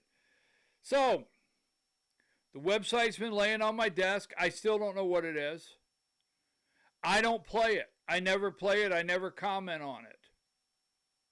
But the AJC put the address up. People are talking about it. Then Greg Dolezal with one of the committees, which we don't like Fonnie Willis here. We think Fonnie Willis should have been removed from office, but we're going to get into that in a minute, all right? There's the battle cries, remove Fonnie Willis. Then there's the reality of how does that work, okay? So we'll get into that in just a moment. But there was a special committee assignment to investigate for Greg Dolezal and a committee to investigate Fonnie Willis and Wade, her boyfriend. So Fonnie Willis comes in and Greg is the chair. And Fonnie Willis with her attorney, Roy Barnes, just let Greg Dolezal have it. But this is what happened afterwards. Right? So this is the website, right? Dearest Greg Dolezal, the truth shall set you free. Now, so next, Fonnie Willis, the DA of Fulton County, she comes in, and this is what takes place. Ready? Again, thank y'all for letting me be here today. Time I was in this building, some of y'all might know a little bit about that. It was not for a celebration like today. I was here to testify before what I can only describe to you as, and I hope they listening, a clown show. Yes. And as clown shows go, it was led by a clown. I understand the same clown that led my questioning was just gifted bunny ears. Some of y'all know the significance of that. Some of y'all don't. But he was gifted these bunny ears by Representative Rua Romanian. She was responding to a hateful, racist video that he had recently posted. She told him she gave him the bunny ears because she understood he was into that type of thing. Word on the street is, allegedly, he got some strange furry habits. The Senate hearing was a great waste of taxpayers' money and time. The Senate hearing was not about getting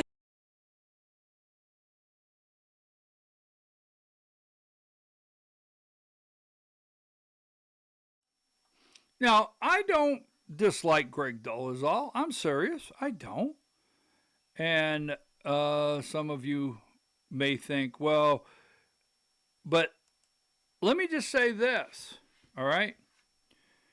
Strange furry habits. Now, I know this audience, you don't like anything about Roa Roman. Okay. And you don't like anything about Fonnie Willis. But I tell you what, this is the Fonnie Willis, like her or not, that found a special grand jury and seated them and indicted these people and costed millions and millions of dollars in legal fees to our side and President Trump. It's the same Fonnie Willis that did not give up, that she may have gotten removed from the case.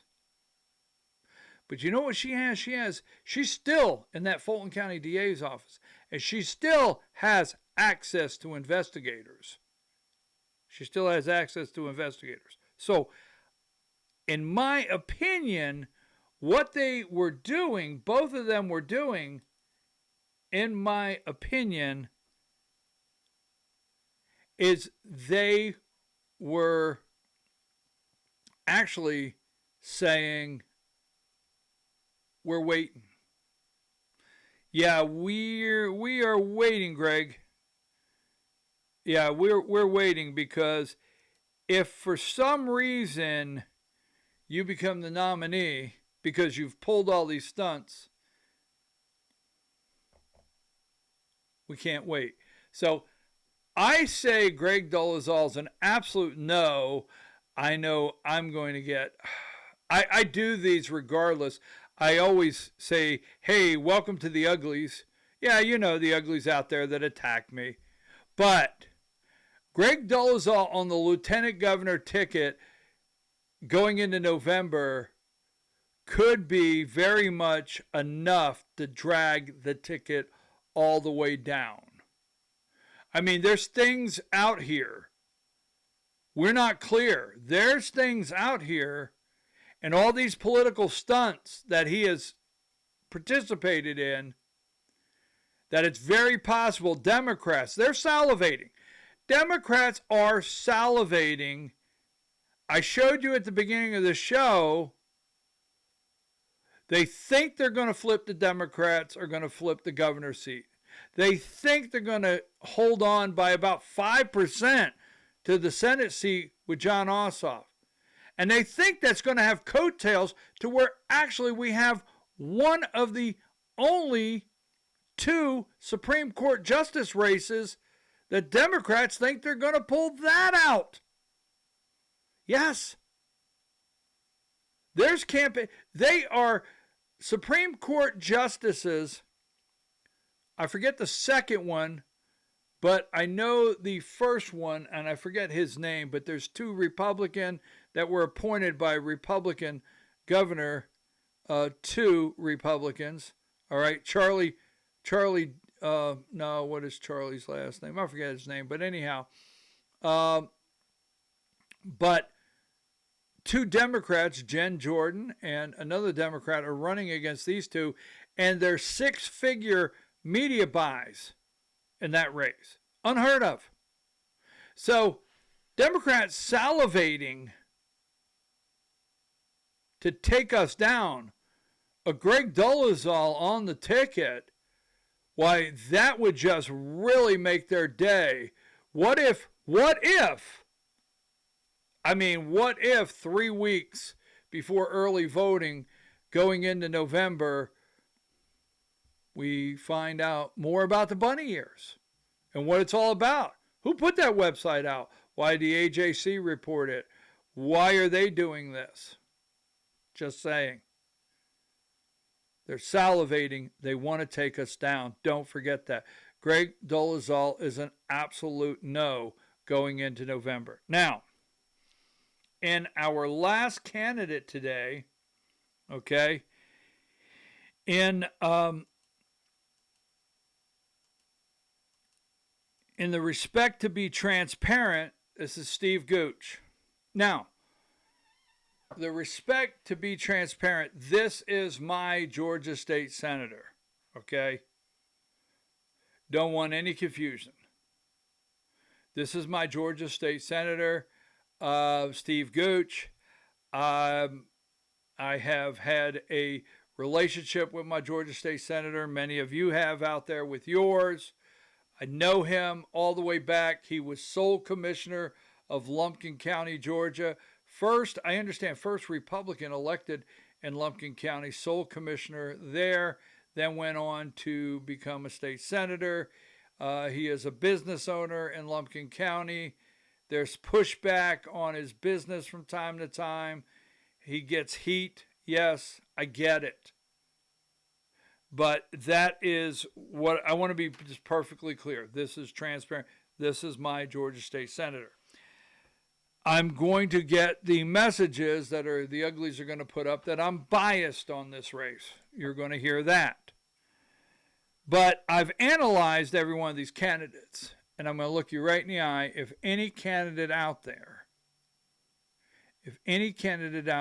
I feel can get through the negatives, stand up to the Democrats, be a lieutenant governor that possibly may have to push back on a Democrat governor, a lieutenant governor that can work within our state Senate, keep it the conservative side that we have right now, and maybe even, turn it up 2 notches. If there's a candidate out there, I will name that candidate to you regardless of who they are to me. Period. My promise. Now, Steve Gooch, I have the strongest feeling he can win in November. And I'm going to tell you why. Because he didn't go in the last year in any political stunts.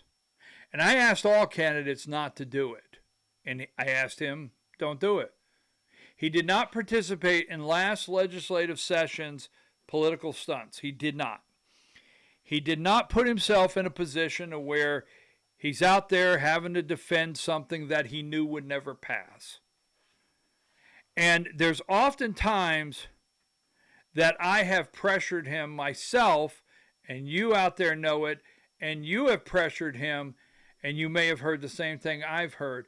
I'm not going to come out just so people can think, I can make something happen just because they want to hear it and tell people something that can't be done. It's not going to happen with me. I've had those discussions with him. All right? Now, moving right along. He's been the Georgia State Senator. And then this year, because you cannot have a leadership position and run for a state office. So this year, he was not the majority leader. All right? He was not the majority leader, Republican majority leader in the state Senate. But last year he was. And I'm going to give you one bill, and I'm going to give you the example for a reason.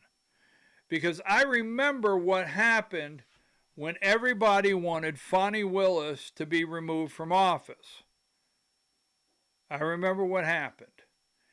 And people wanted a special session.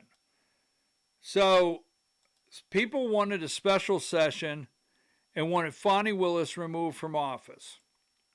And I'm using this one for an example. And I hear special session all the time, and I agree with that. But the only one that has the power in the state of Georgia to call a special session is the governor. And there's a mechanism for the Senate and the House to come together to call one. But the governor is the only one that could just call it. So the governor has the sole authority to call a special session by proclamation. In this case, 0 senators are required to initiate it through the governor's usually consults with legislative leaders before doing so. But the governor doesn't have to ask anybody. So when you wanted a special session in 2020, the governor is the only one that had the power. When you wanted a special session and to remove Fani Willis, the governor is the only one that had that power just to do it. Now, if the legislative petition to call the special session to override the governor is 3/5, a supermajority. The threshold, if the governor does not call a session, the General Assembly can force one themselves. This requires a written petition certifying that an emergency exists in affairs of the state. The threshold, the petition must be signed by 3/5 of the members of each house. The number of senators, since there are 56, it requires 34. The same is required of the House. All right? The requirement for the House is there's 108 members of the Georgia House of Representatives. Of 3/5 of 180 must also sign, 108 members. So, guess what? We have never had the membership strength to call a special session. And what people didn't want to see is their representatives, the Republicans, that would not vote to call one. And what Steve Gooch tried to do is prevent you or prevent a shakeup with state senators that voted no, and then all of a sudden you can't get anything done because they knew they didn't have the votes. Now, some of you might say, well, you should have exposed them. You should have put them on the record. I hear that a lot. But they never had the votes to call it. So you have to have someone that can manage through the waters. I will tell you this, he got really pushed on because he didn't step up and support a special session. And I know that, and I get it. Reining in a rogue prosecutor. Now, as the state Republican Senate Majority Leader, you have to be able to navigate through things, and you don't always get the glory for it. And you have to have someone that just doesn't always go for the headlines and go for the glory and go for a political stunt that gets things done. So reining in a rogue prosecutor, SB 92. As Majority Leader in 2023, Gooch was highly instrumental in the passage of Senate Bill 92, which created the Prosecuting Attorneys Qualification Commission. This was a massive priority for Georgia Republicans aiming directly at progressive Democrat district attorneys, particularly in the Atlanta area. The law empowers the state to investigate, discipline, and even remove locally elected prosecutors who implement blanket policies refusing to prosecute certain low-level offenses or who are accused of neglecting their duties. We had prosecutors that said they would not prosecute crime. All right? Now, he did not author this legislation. I'm giving you one example. Yes, SB 92 passed. It passed. Senate Bill 92 officially passed the Georgia General Assembly during the 2023 legislative session and was signed into law by Governor Kemp on May 5th, 2023. Here's a quick overview of what happened with the bill and its aftermath. So we're talking about a bill that went to the floor on the Senate, worked its way over to the House, and got to the governor's desk for signature. Because what a lot of people do is they're out there with political stunts campaigning, right? And they say, I authored this piece of legislation. I carried this piece of legislation. So I've only picked out one. And I will tell you this. You can go through and you can find the legislation that you don't agree with that this candidate was involved in. I get it. I've heard that from many people. But I have 4 candidates right now that I'm looking at, and I'm trying to look at the one that can win in November. What the bill did. Championed by conservative leaders, including Steve Gooch, SB 92 created the Prosecuting Attorneys Qualification Committee. All right. This oversight board was granted the authority to investigate discipline. Remember that, right? And a part of removing. Now,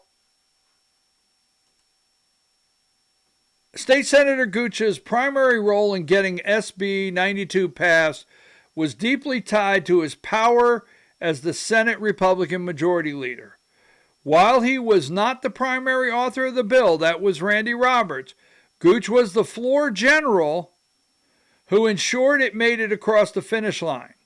Because the bill was highly controversial and opposed by Democrats, it required strict party unity to pass. Now, the point I'm bringing this up is other people out there that are running for office, and if we have good legislation, can those candidates, if they become lieutenant governor, do they know how to pull all the Republicans together to get some good legislation passed?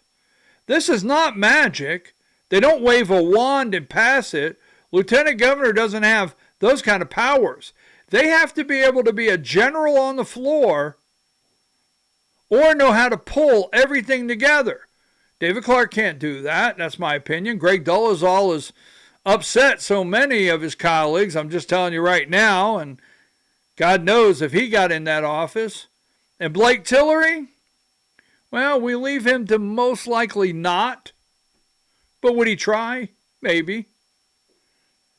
So, while he was not the primary author, Gooch was the general who ensured, because it was opposed by Democrats and required strict party unity to pass. Here's exactly how Gooch played a role in passage and implementation of SB 92, whipping votes and floor management.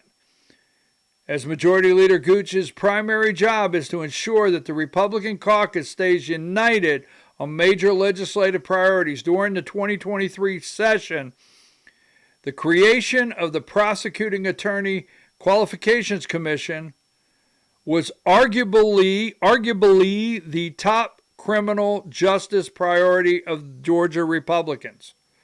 Gooch used his leadership position to rally the GOP caucus, shut down Democrat delay tactics, and ensure the bill had the necessary votes to pass strictly along party lines in the Senate.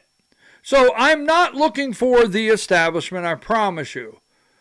But knowing how the sausage is made, just saying, and what is out there and what we have to go through and how to stop all the Democrat tactics, as we have seen, framing the messaging. To get the bill passed, leadership had to sell it to the public. Gooch was one of the loudest voices framing SB 92 as a matter of public safety. He argued that the state needed a mechanism to step in when locally elected district attorneys, specifically progressive DAs in an area like Athens and Atlanta, implemented blanket policies refusing to prosecute low-level crime. Now, this made it to the House, all right? This made it to the House, and it made it to the House. It made it to Governor Kemp. Governor Kemp signed it. Now, the next year it was challenged in the court, and they had to make some adjustments on it. But this is how it got done. All right, now I'm going to show you one more thing here, and we'll get out for the day. Using SB 92 to quell internal Republican infighting.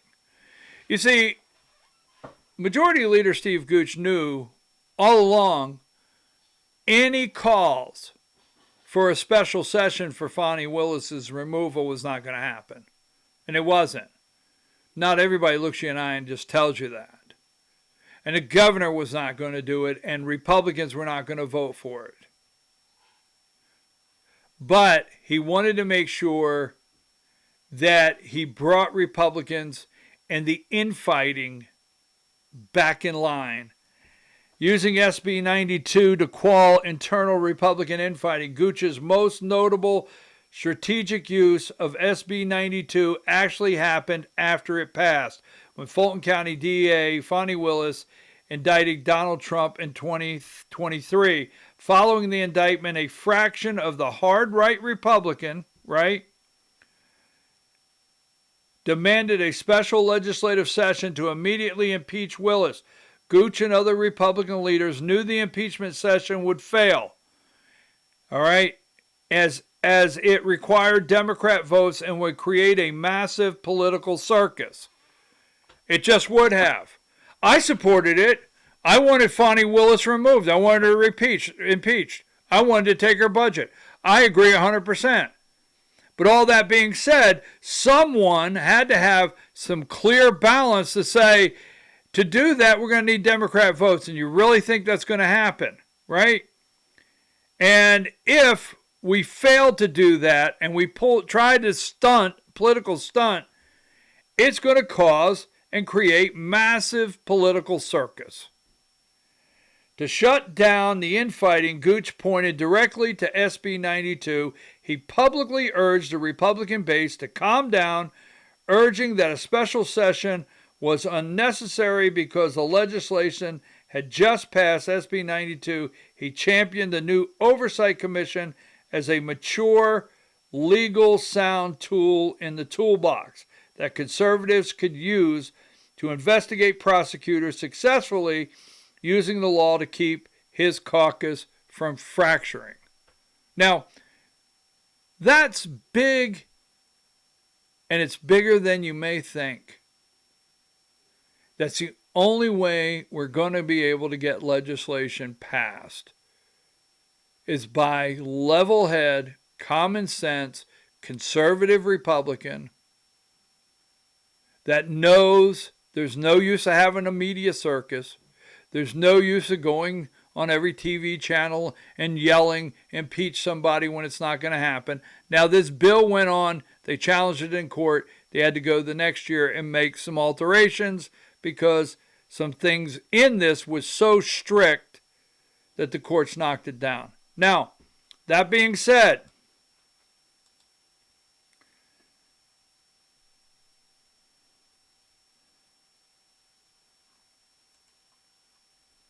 Senate Bill 92 passed the Georgia State Senate on March 2nd, 2023 with a final vote of 32 to 24.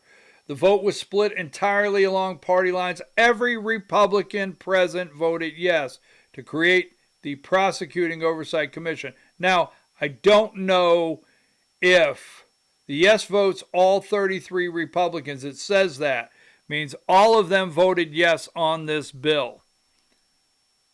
But it was powered through on the floor by the majority leader, Steve Gooch.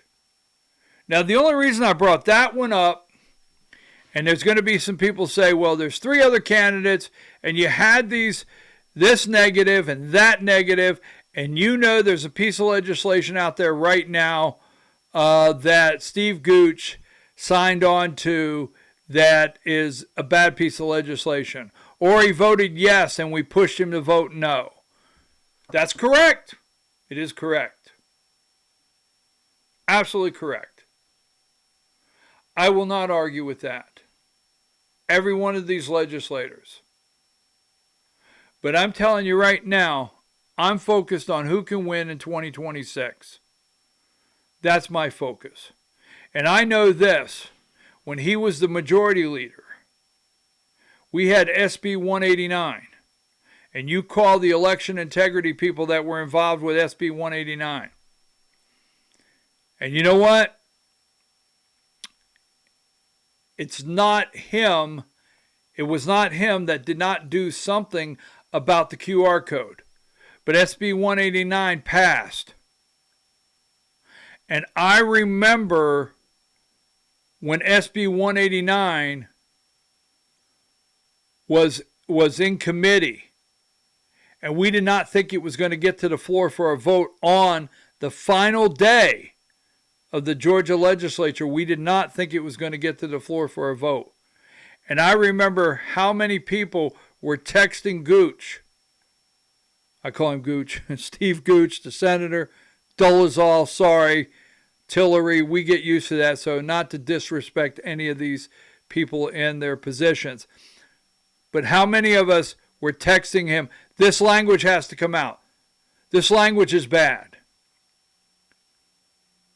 That night, he worked all the way up to midnight or right up to the end of the legislative session or whatever time it was at night to get the language correct on SB 189 with Georgia integrity. Now, there's others out there claiming they did this, claiming they were working on Georgia election integrity here and election integrity here. SB 189 made it through to the governor's desk and Brian Kemp signed it. Right? Signed it. SB 189 made it through to the governor's desk. The majority leader championed it all the way through, and it got there, and it was signed by the governor, SB 189. SB 92, it was moved through the floor, and it got to the governor's desk, and it was signed. Now, some of you will say, well, there's a lot of bills that get through, and they're signed by the governor. This is true. But how to do that? Now, the last but not least, the most accessible to you and I will be Steve Gooch. I can tell you hands down. He will be the most accessible to you and I. That's right. As Lieutenant Governor. We can go through legislation and he will pay attention to you and I or be accessible to you and I. That's number one. Number two, he will hold his ground on Democrats because he knows Democrat tactics. The guy knows the Democrat tactics. He knows what Democrats try to pull. He knows fast ones. And he will hold his ground for you and I, and he won't compromise our gun rights away. He won't compromise our Second Amendment rights away, our freedom of speech rights away. He will not compromise those away as a Republican lieutenant governor if for some reason there's a Democrat in the governor's office. He won't do it. Knows the Democrat tactics, and I really feel we can get some good Republican, good conservative legislation done. Now, I'm going to end where I started. All the candidates, they're politicians. All of them. Every one. Not a one of them that are not. Greg Dolezal's a politician in the state Senate. Blake Tillery's a politician in the state Senate. Steve Gooch, politician in the state Senate. All right. And David Clark, politician in the state Senate. All four. No one's exempt of having legislation that you and I disagree with. All four. All right?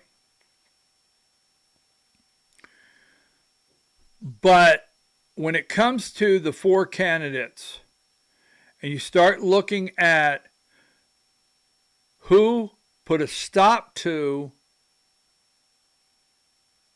bad legislation and who was able to get things done with some good legislation in the office, and that's Steve Gooch. Bottom line. Now, the other thing that concerns me in this race And keep in mind, the only thing we're talking about today is who can win in 2026. That's it. Who can win in November? Right? Who is not going to drag the party down? Do I think it's possible news outlets, if Blake Tillery is the nominee? And I don't dislike any of these guys. I mean, they're cordial to me. They're nice. I'm not trying to start a fight with them, and I'm not trying to start a fight with you. I'm really not. If this is your candidate, it's your candidate. I just don't want to lose in November. And will the Democrats salivating this year take Blake Tillery's,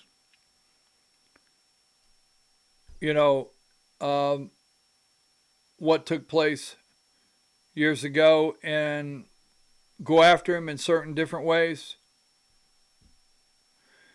David Clark, right?